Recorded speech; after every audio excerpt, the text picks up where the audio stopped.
नमस्ते मित्रांनो, S S के दर्शनी आपल्या आवडत्या चॅनलमध्ये आपलं स्वागत आहे. नवीन असाल तर नक्की लाईक करा, शेअर करा, सबस्क्राईब करा आणि असेच आनंदाने आमच्यासोबत शिकण्यासाठी बेल आयकनचं बटन जरूर प्रेस करा. कारण बेल आयकनचं बटन आपण प्रेस केल्याशिवाय आमचे नवनवीन व्हिडिओज आपल्यापर्यंत पोहोचणार नाही. चला तर मग आज काहीतरी नवीन शिकूयात. नमस्ते मित्रांनो, स्वागत आहे एस एस के दर्शनी आपल्या आवडत्या चॅनलमध्ये. मित्रांनो, आज आपण बघत आहोत 9th स्टँडर्डचा 15 नंबरचा chapter life processes in living organism. म्हणजे सजीवांमध्ये जी जीवन प्रक्रिया चालते तिचा आपण अभ्यास करणार आहोत. आता सजीव म्हटल्यानंतर लिव्हिंग ऑर्गॅनिझममध्ये सगळेच आले, याच्यामध्ये ॲनिमल्स आले, बरोबर ना, प्लांट्स आले, तर आपण हे दोन्ही पण बघणार आहोत. तर चला तर सुरू करू. या चॅप्टरमध्ये काय काय आहे? ट्रान्सपोर्टेशन इन प्लांट्समध्ये कसं ट्रान्सपोर्टेशन होतं अन्नाचं किंवा पाण्याचं ते आपण बघणार आहोत. एक्सक्रिशन बघणार आहोत प्लांट्स, ॲनिमल्स आणि ह्युमन्सचं, आणि कोऑर्डिनेशन बघणार आहोत आपण प्लांट्स आणि ह्युमन्सचं. चला तर आपण सुरू करूयात. मित्रांनो, आपण आता यापूर्वी स्टडी केलेला आहे मागच्या स्टँडर्डमध्ये का मानवी शरीरामध्ये म्हणजे ह्युमन बॉडीमध्ये बघा डायजेस्टिव्ह सिस्टीम असते, म्हणजे पचनसंस्था असते, किंवा अन्न किंवा आपण लंग्सद्वारे जे ऑक्सिजन आतमध्ये घेतला जातो. तर हा बघा बॉडी ही कशाची बनलेली असते? सेलपासून बनलेली असते, बरोबर. आपल्या बॉडीमध्ये पूर्ण सेल आहे. तर हा जो काही ऑक्सिजन आपण घेत असतो किंवा जे काही आपले डायजेस्ट झालेलं फूड असतं हे सगळं कुठे पोहोचवलं जातं? तर बॉडीच्या प्रत्येक सेलकडे आपण काय केलं जातं? पोहोचवलं जातं. तर हे जे सगळं होत असतं हे कशा थ्रू होत असतं? एक ट्रान्सपोर्टेशन थ्रू होत असतं, बरोबर की नाही. म्हणजे आता सपोज तुम्हाला शेतकरी माहिती आहे का? फार्मर काय करत असतो बघा, विहिरीचं पाणी काढतो किंवा धरणाचं पाणी काढत असतो. ते पाणी डायरेक्टली शेतापर्यंत जातं का? त्या प्रत्येक रोपापर्यंत, प्रत्येक झाडापर्यंत नाही. तर ते असं कशाच्या तरी थ्रू, पाईपलाईन थ्रू वगैरे त्या झाडापर्यंत पोहोचवलं जातं, ड्रिप सिस्टीमने, बरोबर ना, मोटरीद्वारे असं ते पोहोचवलं जातं. किंवा पाट, आता डॅममधून डायरेक्ट पाणी येतं धरणातून, ते डायरेक्ट जातं का? नाही. तर ते पाटा थ्रू वगैरे असं, बरोबर ना, मध्ये असे चॅनल असतात वेगवेगळे, आणि मग ते प्लांटपर्यंत, आपल्या शेतापर्यंत, ते प्रत्येक प्लांटपर्यंत पोहोचतं. अशी ही काय असते? सिस्टीम असते. तशीच सिस्टीम आपल्या बॉडीमध्ये पण आहे की बॉडीमध्ये जे काही अन्न तयार होतं तर ते अन्न ऊर्जेच्या स्वरूपात, एनर्जी फॉर्ममध्ये बॉडीच्या प्रत्येक सेलपर्यंत पोहोचवलं जातं. आणि प्रत्येक बॉडीचा पार्ट हा काय केला जातो? ते अन्न पुरवल्यानंतर ते किंवा ऑक्सिजन गेल्यानंतर प्रत्येक पार्टचं काय होत असते? वाढ होत असते. तर ही जी प्रोसेस असते ना, ही प्रोसेस आपण ह्या ट्रान्सपोर्टेशनमध्ये बघणार आहोत. पण आपण इथे बघणार आहोत प्लांटची बघणार आहोत. तर ती आपण सुरू करूयात. चला तर बघा, we have studied how digested food or oxygen inhaled by lungs is transported to every cell of the human body. काय सांगितलं जातं की आपण काय स्टडी केलेलं आहे की जे काही डायजेशन झालेलं फूड आहे, म्हणजे पचन झालेलं अन्न आहे, किंवा ऑक्सिजन आपण इनहेल करतो, श्वसन करतो, बरोबर ना, कशा थ्रू? लंग्सद्वारे करतो, फुफ्फुसाद्वारे करतो. हा ऑक्सिजन किंवा हे अन्न ट्रान्सपोर्ट केलं जातं प्रत्येक सेलपर्यंत. ह्युमन बॉडीमध्ये काय आहे किंवा प्रत्येक लिव्हिंग याच्यामध्ये काय आहे? सेल्स आहे. तर त्या प्रत्येक सेलपर्यंत ह्युमन बॉडीच्या, जसं की द फार्मर ऑल्सो ट्राय, जसं की एक शेतकरी ट्राय करत असतो to transport the water from well, जो विहिरीतून, वेलमधून पाणी काढतो, और डॅममधून किंवा धरणातून, through a main channel to every plant, आणि काही चॅनल लावतो मध्ये असे पाईपलाईन वगैरे, किंवा धरणातून तर पाटाद्वारे वगैरे ते कुठं जातं? प्रत्येक रोपापर्यंत जाऊन पोहोचतं ते पाणी, बरोबर ना. किंवा जे काही तो खत वगैरे देतो ते ड्रिपिंगमधूनच जातं ते, बरोबर की नाही. The food absorb by the digestive system is converted in to the energy, बरोबर ना. आता जे काही फूड ॲब्झॉर्ब केलं जातं डायजेस्टिव्ह सिस्टीममध्ये, त्याचं रूपांतर कशामध्ये होतं? एनर्जीमध्ये होतं. आपल्याला माहिती आहे ना, ATP नावाची ऊर्जा तयार होते ॲडेनोसाईन ट्रायफॉस्फेटमधून असते, बरोबर ना. तर ती ATP नावाची ऊर्जा तयार होते, एनर्जी तयार. This energy and oxygen are both transported via blood throughout the body. आणि ही जी एनर्जी असते किंवा हा जो ऑक्सिजन असतो हा ट्रान्सपोर्ट केला जातो कशाद्वारे? ब्लडद्वारे. कुठे? थ्रू आउट द बॉडी, पूर्ण बॉडीमध्ये तो पसरवला जातो. समजलं या ठिकाणी? चला आपण सुरू करूया ट्रान्सपोर्टेशन. आता चला मित्रांनो, आपण बघणार आहोत. खूप इंटरेस्टिंग असा पार्ट आहे आणि खूप इझिली समजणार आहे तुम्हाला. फक्त थोडं अटेंटिव्ह माइंडने इथे राहा. ट्रान्सपोर्टेशन. आता ट्रान्सपोर्टेशनचं मिनिंग तर तुम्हाला माहितीच आहे, परिवहन. आता ट्रान्सपोर्टेशन तुम्हाला माहिती ना, बघा गाड्या असतात, गुड कॅरियर्स म्हणून वगैरे, बघा ज्या मोठ्या मोठ्या गाड्या असतात, ज्या जात असतात, त्या काय करत असतात? ट्रान्सपोर्ट करत असतात, मालाची ट्रान्सपोर्ट करत असतात. म्हणजे काय? एका ठिकाणाहून दुसऱ्या ठिकाणी पोहोचवत असतात, बरोबर की नाही, डेस्टिनेशनपर्यंत पोहोचवत असतात. मग आपल्या बॉडीमध्ये पण तसंच असतं.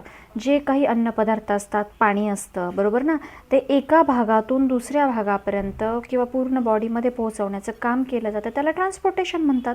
तर आता आपण इथे ट्रान्सपोर्टेशन बघणार आहोत प्लांटमध्ये, कारण प्लांटसुद्धा काय आहे, लिव्हिंग ऑर्गॅनिझम आहे.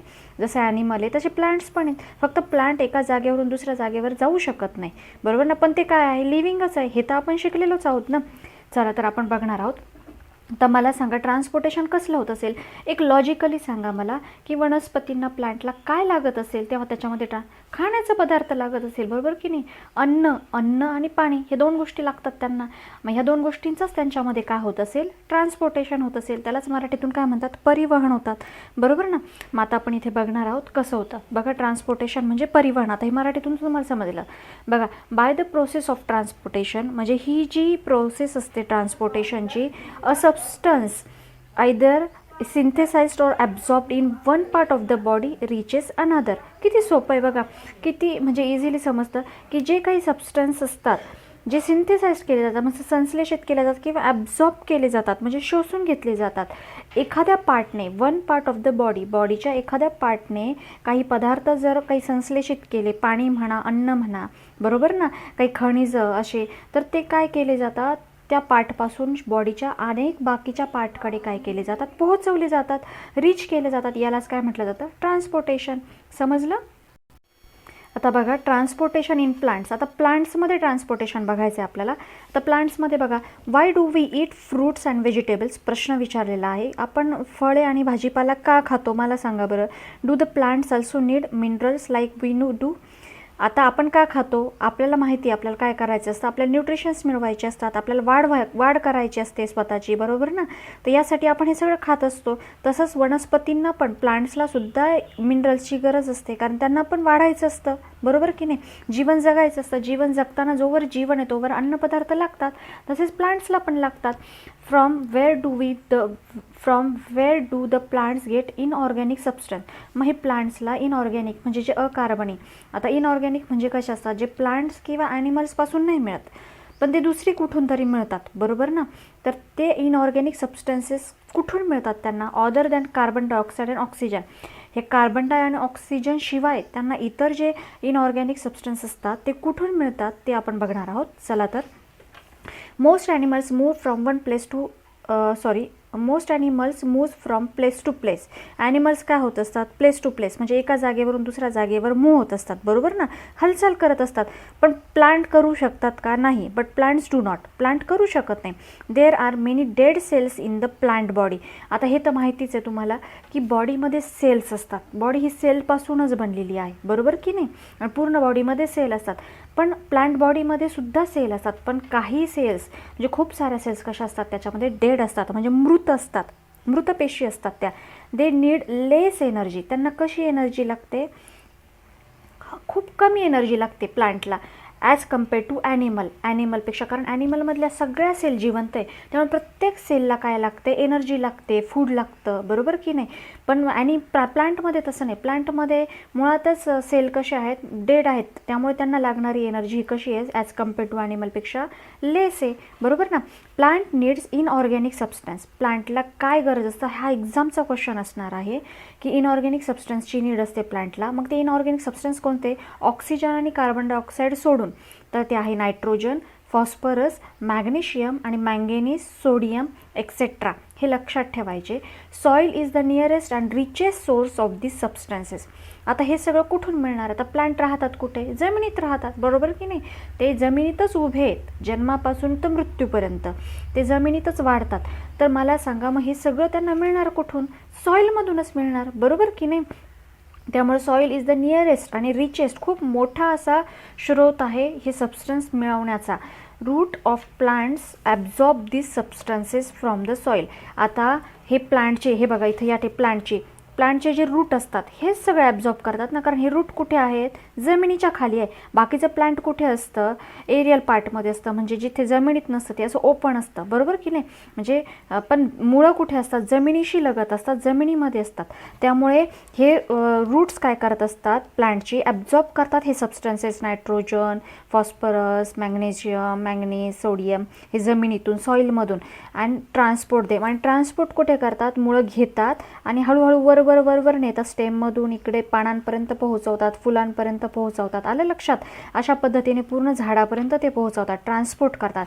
There are specific type of tissues, आणि हे करण्यासाठी त्याच्यामध्ये काही स्पेसिफिक टिश्यूज असतात, ऊती असतात, टू परफॉर्म दिस फंक्शन. हे फंक्शन परफॉर्म करण्यासाठी त्या टिश्यूजलाच काय म्हटलं जातं, दोन प्रकारचे टिश्यू असतात. एक असतो झायलम. झायलम म्हणजे असतात जलवाहिनी असतात, जे जल वाहून नेतात, पाणी वाहून नेतात.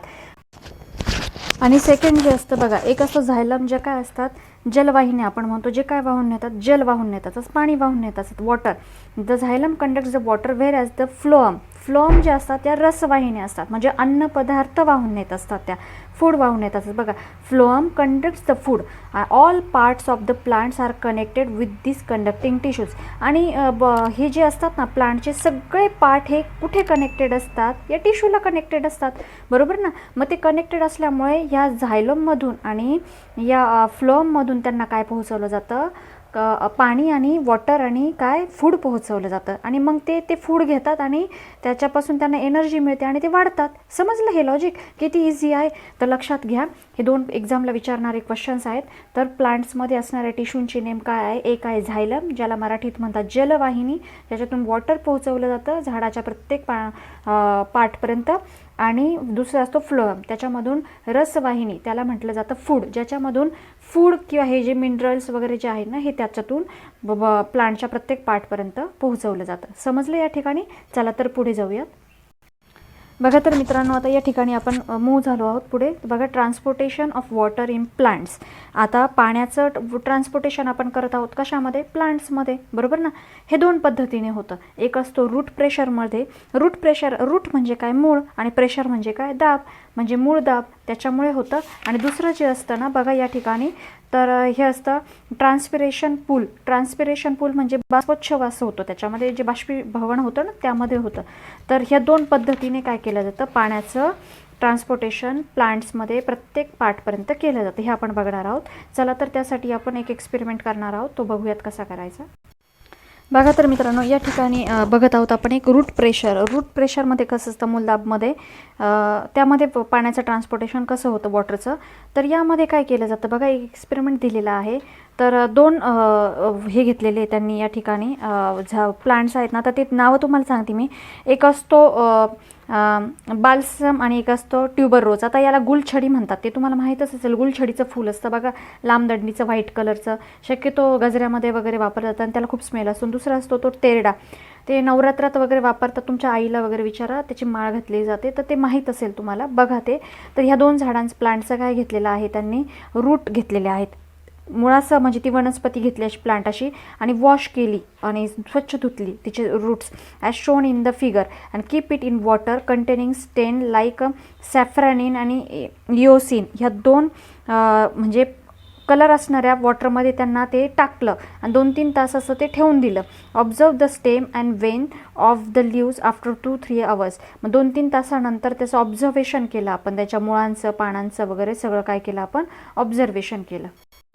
बघा तर मित्रांनो, आता काय केलेलं आहे, take a transverse section of the stem of a plant and observe the stem xylem under a compound microscopy. त्यांनी काय केलं की त्या स्टेमचा काय केला, असं एक सेक्शन काढलं, एक पातळसा काप काढला त्या प्लांटचा, आणि याच्याखाली मायक्रोस्कोपी खाली त्याचं काय केलं, म्हणजे आपण निरीक्षण केलं, ऑब्झर्वेशन केलं त्याच्या झायलमचं वगैरे कसं ते काम करतं. आता बघा या ठिकाणी काय असतं बघा, आता हे मूळ हे रूट आहे, आणि हे काय आहे इथं बघा, सॉईल पार्टिकल्स आहे, मातीचे कण आहेत असं समजायचं. आणि हे बघा इथे रूट हेअर्स असतात. रूट हेअर्स म्हणजे काय असतं की बघा, त्या मुळाला छोटे छोटे केश असतात, बरोबर ना, मूलकेश आपण म्हणतो ते, बरोबर ना. आणि इथे काय असतं, कॉर्टेक्स आहे वर, इथे कॉर्टेक्स आहे, म्हणजे ह्या ऊतीचे असे बरोबर ना, आणि इकडे पुढे झायलम आहे. मग आता काय केलं जातं, हे वॉटर आहे बघा, जमिनीतून काय केलं जातं, जमिनीमध्ये काय असतं, पाणीच असतं, हे तर आपल्याला माहिती आहे ना. जमिनीमध्ये सगळं पाणी आहे खाली. मग हे मुळं काय असतात, जमिनीमध्ये असतात. मग ते काय करतात की पाणी शोषून घेतात. आलं का लक्षात. या ठिकाणी काय केलं जातं, ते मुळं पाणी शोषून घेतात. मग मुळा वर जातं ते पाणी, असं मुळांमधून वर जातं. इथे काय असतात, कॉर्टेक्स असतात, म्हणजे काही वल्कुटं असतात असे. मग हे पाणी काय होतं की आजूबाजूचे याच्यावर प्रेशर येतं, इथे आजूबाजूला जे त्याचे सेल्स असतात ना याच्यावर काय येतं, प्रेशर येतं. म्हणजे आता तुम्हाला हे तर माहिती आहे ना की कधी पण पाणी गेल्यानंतर आतमध्ये ज्या सेल असतात तर त्या सेलमध्ये काय होतं, त्यांच्यामध्ये जर पाणी नसेल तर त्या काय करतात, ते पाणी किंवा अन्नपदार्थ घेतात आणि त्या टर्जिट होतात. बरोबर ना. ते टर्जिट झाल्यामुळे काय होतं की आजूबाजूला त्याला लगतच्या त्याच्या ज्या असतात ना बाकीच्या सेल, त्यांच्यावर काय पडतो, प्रेशर पडतं. मग हे याच्यातलं जे पाणी किंवा अन्नपदार्थ असतं ते कुठे जातात, ते शेजारच्या याच्यामध्ये जातात. बरोबर ना. मग त्या पण काय करतात, त्यांच्याकडे जर नसेल तर त्या घेतात आणि त्या पण काय होतात, टर्जिड होतात. त्या टर्जिड होतात. मग पुढचे जे त्याच्या लगतचे जे असतात त्यांच्यावर काय येतं, प्रेशर येतं. मग यांच्यावर प्रेशर येणार. मग यांच्यावर प्रेशर आल्यानंतर यांच्याकडे जर नसेल ते पाणी आणि ते रस, तर त्या काय करणार, ह्या इथून घेतात आणि ह्या पण टर्जिड होतात. मग ह्या टर्जिड झाल्यानंतर ह्या शेजारच्यांवर प्रेशर देतात. असं करत करत करत ते पाणी आणि सरकत ते पाणी कुठे जातं, तर ह्या झायलममध्ये जातं. आणि या झायलममधून ते सरकत कुठे पोहोचवलं जातं, तर ह्या झाडाच्या वेगवेगळ्या पानांपर्यंत, अवयवांपर्यंत, पार्ट्सपर्यंत ते काय केलं जातं, अशा पद्धतीने पोहोचवलं जातं. ही अशी प्रोसेस असते. समजली या ठिकाणी प्रोसेस. चला तर आपण बघूयात. बघा तर मित्रांनो, खूप इझी आहे आणि इंटरेस्टिंग आहे, फक्त समजून घ्या तुम्ही. बघा, root cells are in contact with water and minerals in the soil. आता मला सांगा, हे रूट कुठे असतात, जमिनीमध्ये असतात, सॉईलमध्ये असतात. मग ते कुणाच्या कॉन्टॅक्टमध्ये येतात, रूट जमिनीमध्ये, सॉईलमध्ये काय सगळं पाणी आहे किंवा मिनरल्स आहेत वेगवेगळे. बरोबर की नाही, नायट्रोजन, फॉस्फरस, वेगवेगळे मिनरल्स आहेत. बरोबर ना. त्याच्यासोबत त्यांचा काय येतो, कॉन्टॅक्ट येतो. Water and mineral enter the cell on the root surface. आता हे वॉटर आणि मिनरल कुठे एंटर करतात, रूटमध्ये जे सेल असतात यांच्यामध्ये एंटर करतात. कशामुळे, due to the differences in concentration. म्हणजे हे जे कॉन्सन्ट्रेशनमध्ये जे डिफरन्स असतो, म्हणजे कसा डिफरन्स असतो, जर त्यांच्याकडे जे नसेल तर ते काय करतात, ते घेतात. हे तर तुम्हाला माहिती आहे ना. त्या सेलमध्ये जे नसेल, आता त्यांच्याकडे पाणी नसेल किंवा मिनरल्स नसतील तर त्या काय करतात, ते जमिनीतून ते घेतात. ॲज अ रिझल्ट, त्याचा रिझल्ट कसा येतो, द सेल बिकम्स टर्जिड. त्यामुळे ते घेतात. आता बघा, याचं एक्झाम्पल आपण मागच्या वर्षी बघितलं होतं की जर तुम्ही एखादा मनुका पाण्यात टाकला तर मनुक्याच्या सेलमध्ये पाणी नसतं, पण पाण्यात टाकल्यामुळे काय होतं, त्या सेल काय करतात, बाहेरचं पाणी स्वतःमध्ये घेतात आणि टर्जिड होतात. मनुका कसा फुगतो की नाही, तसंच बदाम टाकला, बदाम कसा फुगतो, शेंगदाणा कसा फुगतो. म्हणजे शेंगदाण्याच्या आतल्या सेलमध्ये काय नसतं, मग तिथं काय यूज होतं, differences in concentration he process use होते. मग त्यांच्याकडे ते नसतं, ते घेतात आणि टर्जिड होतात. बरोबर ना. This turgid cells exert pressure on the adjacent cell. आणि मग काय होतात, ह्या टर्जिड म्हणजे फुगलेल्या सेल काय करतात, प्रेशर टाकतात. बरोबर ना. म्हणजे लगतच्या दाब निर्माण करतात. जे ॲडजसंट सेल म्हणजे त्यांच्या आजूबाजूला जे सेल आहेत का, बघा, ह्या सेलवर दाब तयार करणार, ह्या सेलवर इथं पाणी आलं ना, इथं दाब तयार होणार, इथं दाब तयार होणार. आलं का. दिस इज कॉल्ड रूट प्रेशर. यालाच काय म्हटलं जातं, रूट प्रेशर, मूळ दाब म्हटलं जातं. मी तुम्हाला काय सांगितलं, दोन पद्धतीने वॉटर ट्रान्सपोर्टेशन होतं. एक तर रूट प्रेशरने होतं आणि दुसरं होतं ट्रान्सप्रेशन पूल. आता आपण रूट प्रेशर बघतोय. मग रूट प्रेशर यालाच काय म्हटलं जातं, रूट प्रेशर. इथं प्रेशर आलं, मग आता ते काय होणार, ह्या टर्जिट झाल्यानंतर मग ह्या सेलकडे ते पाठवलं जाणार पाणी, इकडे पाठवलं जाणार. मग ह्या पण घेणार, टर्जिड होणार, इकडे पाठवलं जाणार. मग तोपर्यंत इकडचं कमी झाल्यावर हा जमिनीतून पुन्हा पाणी घेणार. आलं का लक्षात. Under the effect of this pressure water and mineral rich the झायलम. असं करत करत ते पाणी कुठे जाणार आणि ते मिनरल कुठे जाणार, ह्या झायलमपर्यंत पोहोचणार येऊन. बरोबर ना. Of the roots reduce this difference in concentration, they are continuously pushed forward. आता हे काय करायचं असतं, त्यांना रिड्यूस करायचं असतं. डिफरन्स इन कॉन्सन्ट्रेशन ही जे आहे ना, हे रिड्यूस करायचं असतं. बरोबर ना. याच्याकडे नाही आहे तो पुढच्याकडे पाठवणार, पुढचा घेणार. असं करत करत करत ते कुठपर्यंत पोहोचतं, झायलमपर्यंत पोहोचतं. आणि पाणी किंवा मिनरल्स कुठे पुश होतात, फॉरवर्ड, पुढे पुढे पुढे पुढे सरकत राहतात आणि झाडाच्या प्लांटच्या पूर्ण पाठपर्यंत जाऊन पोहोचतात. As a result of this continuous movement, he process continuous सुरू असते ही मुवमेंट. आणि water column is formed which is continuously pushed ahead. आणि वॉटर कसं होत राहतं, कंटिन्युअसली पुश्ड होत राहतं पुढे पुढे पुढे. This pressure is sufficient to lift the water up. आणि हे जे प्रेशर असतं ना, हा जो दाब असतो बघा, की ह्या सेल घेतात, टर्जिड होतात, मग पुढच्याला देतात, डिफरन्स इन कॉन्सन्ट्रेशन, कळलं का, हे रिड्यूस करण्यासाठी हे सगळं चालतं. This pressure is sufficient to lift the water up in शिरप. आणि हे प्रेशर कशासाठी सफिशियंट राहतं की वॉटर लिफ्ट करायचं शिरपपर्यंत, बरोबर ना, ते झुडपापर्यंत, स्मॉल प्लांट्सपर्यंत. छोट्या छोट्या प्लांट्सला हे रूट प्रेशरनेच पाणी किंवा मिनरल्स पोहोचवले जातात. आणि स्मॉल ट्री, लक्षात आलं तुम्हाला, रूट प्रेशरने जे अन्न किंवा मिनरल्स किंवा पाणी जे पोहोचवलं जातं ना, हे रूट प्रेशरने पोहोचवलं जातं. पण मला सांगा, एखादं झाड खूप मोठं आहे, खूप उंच आहे, तर रूट प्रेशर काम करेल का तिथं? नाही, हे रूट प्रेशर काम नाही करत. मग तिथं ही दुसरी प्रोसेस काम करते, ट्रान्सपिरेशन पूल. आता छोटं एखादं झुडूप आहे तर तिथं हे काम करून जाईल. लक्षात आलं? चला तर पुढे बघूयात आपण ट्रान्सपिरेशन पूल. तर रूट प्रेशर समजलं असेल अशी आशा करते आणि पुढे जाऊयात आपण. बघा तर मित्रांनो, आता बघत आहोत आपण ट्रान्सपिरेशन पूल. खूप इझी आहे आणि खूप इंटरेस्टिंग आहे. बघा फक्त आता मला सांगा, झायलम आणि हे फ्लोएम तर तुम्हाला समजलं. झायलम म्हणजे काय? रसवाहिनी असतात, सॉरी जलवाहिनी असतात, वॉटर वाहून नेतात. रसवाहिन्या तर फ्लोएम असतात, बरोबर ना. तर झायलम आणि फ्लोएम असतात ना, ह्या प्लांटच्या प्रत्येक पार्टमध्ये असतात ना, पानांमध्ये असतात, खोडांमध्ये असतात, मुळांमध्ये असतात. कारण झाडाच्या तर प्लांटच्या तर प्रत्येक पार्टला आपल्याला काय पोहोचवायचं असतं? पाणी आणि रस पोहोचवायचं, अन्न पोहोचवायचं असतं ना. तर आपण आत्तापर्यंत काय शिकलो आहोत की झाडं कशी अन्न तयार करतात? सूर्यप्रकाशामध्ये फोटोसिंथेसिस प्रोसेसने ते काय करतात? अन्न तयार करतात. त्यांच्या पानांमध्ये काय असतं? क्लोरोफॉर्म असतं, हे तर आपल्याला माहिती आहे ना. पण आता हे अन्न तयार करतात, हे अन्न तयार झालेलं हे झाडाच्या प्रत्येक पार्टला तर पोहोचलं पाहिजे ना, बरोबर की नाही. किंवा जे पाणी आहे, पाणी घेतात, ते पाणी प्रत्येक पार्टला पोहोचलं पाहिजे ना. मग ते कसं पोहोचवलं जातं? तर याच्यामध्ये ट्रान्सपिरेशन पूल ही क्रिया असते. ट्रान्सपिरेशन पूल म्हणजे काय केलं जातं? पाणी असं खेचलं जातं, ओढलं जातं. याच्यामध्ये काय होतं? रूट प्रेशरने पाणी फक्त फॉरवर्ड मूव्ह केलं जातं, असं लोटलं जातं पुढे, फक्त थोडंसं दाब पडतो आणि त्या दाबाने फक्त ते काय होतं? पुढं लोटलं जातं.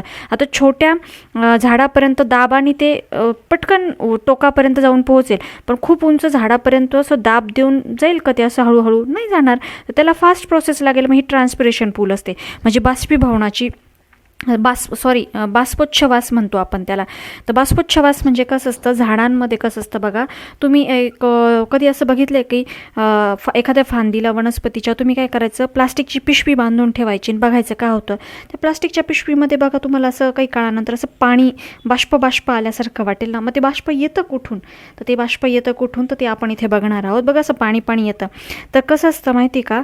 जे प्लांट्स असतात ना, तर प्लांटचे पानं असतात का, पानं, ह्या पानांमध्ये ना एक स्टोमॅटो असतं, म्हणजे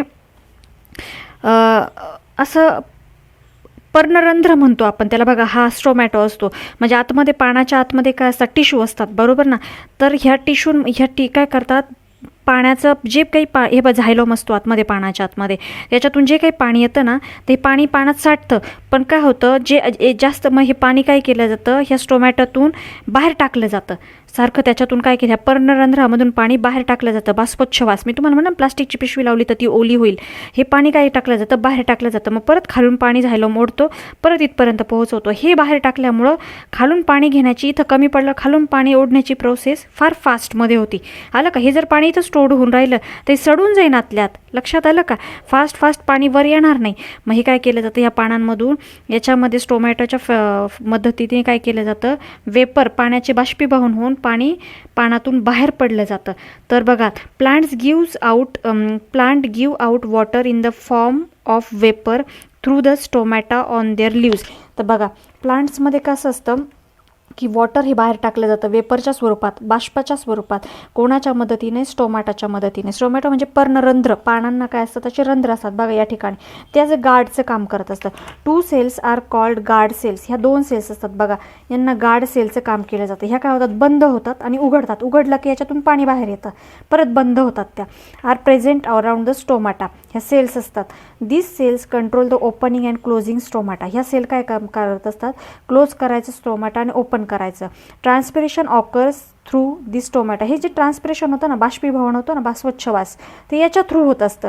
water is released in to the atmosphere by leaves. मग ह्या लिव्जमधून काय केलं जातं? वॉटर जे असतं ना, ते ॲटमॉस्फिअरमध्ये टाकलं जातं बाय लिव्ज. पानांद्वारे थ्रू दिस प्रोसेस इव्हॅपोरेशन, जी बाष्पीभवनाची प्रोसेस असते ना इव्हॅपोरेशन, त्याद्वारे केलं जातं हे. As a result water level in the epidermal layer of this leaf decreases. यामुळे काय होतं की ही जी त्वचा असते पानाची, इपिडर्मल लेअर म्हणजे ह्या पानाची जी त्वचा असते त्याच्यातली वॉटरची लेव्हल काय होते, डिक्रीज होते. ऑब्वियस आहे ना, हे पाणी बाहेर टाकल्यानंतर याला पाण्याची काय होते, कमतरता भासते. Water is brought up to the leaves through the xylem. मग परत याच्यामध्ये पाणी कमी पडल्यावर हे वॉटर पुन्हा कुठून पोहोचवलं जातं, हे झायलममधून. याच्यामध्ये पण झायलमची पेशी असते ना, बरं सेल असते ना, तर तिने परत पाणी आणलं जातं, परत ह्या पानाला दिलं जातं. कंपेन्सेट ऑफ द लॉस्ट वॉटर, हे भरून काढण्यासाठी, हे जे लॉस झालेलं वॉटर हे भरून काढण्यासाठी, कंपेन्सेट करण्यासाठी transpiration helps in absorption of water and minerals distribution in all parts of the plant. मग ट्रान्सपिरेशन काम तेच करतं की काय काम करतं की ॲब्झॉर्ब करायचं वॉटर आणि मिनरल, जे काही खनिजं आणि पाणी आहे ते ॲब्झॉर्ब करायचं आणि डिस्ट्रीब्यूट कुठं करायचं, हे झायलम थ्रू सगळ्या पार्टला, पानांना, खोडांना, फळांना, फुलांना, सगळ्यांना काय करायचं, पोहोचवायचं. हे काम करत असतो तो, फास्ट प्रोसेसमध्ये करत असतो plant. Whereas the root pressure perform the important role. पण आता मला सांगा हे कधी होणार, सूर्याच्या प्रकाशामध्येच बाष्पीभवन होणार, हे तर तुम्हाला कळलं ना. जर सन असेल, सूर्य असेल तरच बाष्पीभवन होणार, तरच पाण्याची वाफ होऊन ते बाहेर पडणार याच्यातून. पण रात्रीच्या वेळेस सूर्य असतो का, सण असतो का, नाही. मग रात्रीच्या वेळेस हे काम करेल का, नाही, हे काम नाही करा, मग टोमॅटो बंद होऊन जाईल. मग रात्रीच्या वेळेस काम कोण करतं, मग रात्रीच्या वेळेस हे काम नाही करणार, ही प्रोसेस काम नाही करत ट्रान्सपिरेशन पूल. मग रात्रीच्या वेळी कोण काम करतं, हे काम करतं बघा, रूट प्रेशर काम करतं. Whereas root pressure perform the important role pushing the water up during the night time. Night टाईमला मग पाणी वर लोटायचं काम कोण करतं, तर रूट प्रेशर करतं. आणि इतर वेळेस कोण करतं, सूर्याच्या उष्णतेमुळे काय होतं, हे टोमॅटो ओपन झाल्यामुळे याच्यात त्या पाण्यामध्ये जी पाणी असतं त्याच्या पाण्याची वाफ होऊन ते पाणी बाहेर पडतं. मग याच्यामध्ये पाण्याची कमतरता भासली की ते पाणी झायलम असतो ना तिथे, त्या झायलममधून पाणी ओढण्याचं काम ते करतं. लक्षात आलं का. आणि मग हे झायलममध्ये पाणी कमी पडलं की मुळं जास्तीत जास्त प्रमाणात जमिनीतून पाणी ओढतात आणि हे झायलमपर्यंत पोहोचवतात. लक्षात आलं. अशा पद्धतीनं हे काम चालू असतं. बघा या ठिकाणी किती छान प्रोसेस शिकलो आपण, बघितलं ना. आजपर्यंत माहीतही नसेल तुम्हाला. बघा द ओक ट्री रिलीज, आता ओक ट्री तर खूप उंच असतो, हे तर माहिती ना तुम्हाला. ओक ट्री रिलीज किती रिलीज करतो बघा, about 1,51,000 litre of water in to a air by the process of transpiration in 1 year. एका वर्षामध्ये ओक नावाचा झाड, ट्री हा 1,51,000 लिटर पाणी ह्या एअरमध्ये सोडत असतो ह्या ट्रान्सपिरेशन प्रोसेसमध्ये. आणि whereas the maize crop, maize crop म्हणजे जे मक्याचं शेत असतं बघा, in an area of 1 acre, 1 एकरमधला मक्याचं शेत काय करत असतं, gives out 11,400 to 15,100 litre of water per day. एका दिवसाला 11,400 to 15,100 लिटर पाणी मक्याचं शेत ह्या ट्रान्सपिरेशन प्रोसेसने बाहेर सोडत असतं. म्हणून तर आपल्याला सारखं सारखं पाणी द्यावं लागतं. हे पाणी जातं कुठे मग, हे पाणी सूर्याच्या उष्णतेने, सूर्याच्या प्रकाशामध्ये काय होतं, तर ट्रान्सपिरेशन प्रोसेसने काय होतं, बाष्पीभवन होऊन निघून जातं. अलग लक्षात. मग ते पाणी जमिनीतून ओढायचं काम होतं. मग जमिनीत पण पाणी कमतरता पडली का आपल्याला एक्स्ट्रा पाणी द्यावं लागतं जमिनीत. आलं लक्षात. अशा पद्धतीने ट्रान्सपिरेशन प्रोसेसने पाणी पूल होतं किंवा मिनरल्स पूल होतात आणि वनस्पतीच्या पूर्ण पार्टपर्यंत फास्ट प्रोसेसमध्ये पोहोचवले जातात आणि वनस्पतीची वाढ होते. लक्षात आलं.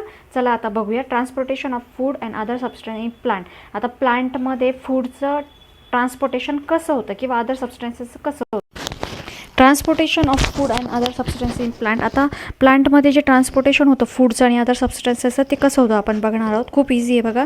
The food produce in leaves. आता आपल्याला माहिती आहे की झाडांमध्ये अन्न कसं तयार होतं, फूड कसं तयार होतं. झाडांची पानं काय करतात, सूर्याच्या प्रकाशामध्ये फोटोसिंथेसिस प्रोसेसने काय करतात, अन्न तयार करतात. पण हे अन्न मला सांगा पानांमध्ये तयार होऊन पानांमध्येच ठेवलं तर चालेल का, नाही. तर ते पूर्ण झाडापर्यंत, झाडाच्या प्रत्येक पार्टपर्यंत पोहोचलं पाहिजे ना. तर हे कसं पोहोचवलं जातं बघा. The food produce in leaves is transported to each cell in the plant body. तर प्लांट बॉडीच्या प्रत्येक सेलपर्यंत ते ट्रान्सपोर्ट केलं जातं. कसं ट्रान्सपोर्ट केलं जातं बघा. एक्सेस फूड, जे जास्तीचं फूड असतं, एक्सेप्ट ॲमिनो ॲसिड, फक्त त्याच्यामध्ये ॲमिनो ॲसिड नाही पकडायचा. ॲमिनो ॲसिड सोडून म्हणजे ॲमिनो आम्ल सोडून स्टोअर कुठे केलं जातं हे फूड, रूटमध्ये म्हणजे मुळांमध्ये, फ्रूटमध्ये, सीडमध्ये, फळांमध्ये आणि बियांमध्ये. दिस प्रोसेस इज कॉल्ड ट्रान्सलोकेशन. यालाच म्हटलं जातं ट्रान्सलोकेशन, म्हणजे लोकेशनचं स्थानांतरण होणं, म्हणजे स्थानांतरण असं म्हणतात of material. It is carried out in both the upward and downward direction. आता तुम्हाला इतक्या वेळ काय वाटत असेल की पाणी किंवा रस जे अन्न आहे ते खालूनच वर जातं, फक्त मुळापासूनच पानापर्यंत जातं, पण असं काही नाही. खालून पण वर जातं आणि वरून पण खाली येत असतं. म्हणजे अपवर्ड आणि डाऊनवर्ड दोन्ही पण डायरेक्शनमध्ये होत असतं ते बाय फ्लोएम. लक्षात आलं का? या फ्लोएमच्या माध्यमातून. आता रस तर फ्लोएममधूनच जाणार ना, अन्न तर फ्लोएममधून पाठवलं जातं, झायलममधून तर पाणी पाठवलं जातं. Translocation of material is not a simple physical process. आता ही ट्रान्सलोकेशन जे होतं मटेरियलचं म्हणजे अन्नाचं, ही काही एक सिम्पल प्रोसेस नाही आहे. याच्यासाठी एनर्जी लागते, बरोबर ना. एखादी गोष्ट इकडून तिकडे पाठवायची अन्न, तर याच्यासाठी ऊर्जा लागणार आहे. तर ही जी ऊर्जा असते, दिस एनर्जी ऑप्टेन फ्रॉम ATP. ही ऊर्जा आपण बघितलेली बघा 8th स्टँडर्डमध्ये का 7th स्टँडर्डमध्ये बघा ATP नावाची ऊर्जा असते, पचन संस्थेमध्ये काम करते. ॲडेनोसाईट ट्रायफॉस्फेट नावाची एनर्जी असते, ही त्याच्यासाठी काम करत असते. आता बघा मला सांगा, आता when ever food material like sucrose, आता मला सांगा सुक्रोज असतं फूड मटेरियलमध्ये म्हणजे शर्करा असते, ती ट्रान्सपोर्ट करायची असते पार्टमध्ये वेगवेगळ्या towards the part of the प्लांटच्या वेगवेगळ्या पार्टकडे व्हाया द फ्लोएम. आता फ्लोएममधूनच जाणार ना ती, विथ द हेल्प ऑफ ATPची मदत लागते, ATP ऊर्जा लागते, एनर्जी लागते हे ट्रान्सपोर्ट करण्यासाठी. The water concentration decreases in that part. आता मला सांगा, ज्या पार्टमध्ये फक्त हे सुक्रोज आहे तिथं पाणी असेल का? नाही, पाण्याची कमतरता असेल, कारण ते पूर्ण कशाने भरलेला असेल? या सुक्रोजनी भरलेला असेल किंवा या रसाने भरलेला असेल, बरोबर की नाही, या मटेरियलनी भरलेला असेल. ॲज अ रिझल्ट, मग त्याचा रिझल्ट काय असतो? Water enter the cell by the process of diffusion. मग ही डिफ्युजनची प्रोसेस तिथं काम करते, कारण त्या ठिकाणी पाणी नसतं ना. मग डिफ्युजनचे काम काय करतं? ज्या ठिकाणी पाणी नाही तिथं काय केलं जातं? दुसऱ्या सेलमधून, शेजारच्या आजूबाजूच्या सेलमधून काय केलं जातं? पाणी घेतलं जातं आणि त्याच्यात ओढलं जातं. जसं मनुका पाण्यात टाकल्यानंतर त्या सेलमध्ये पाणी नसेल तर पाणी ओढून घेतो, बरोबर ना.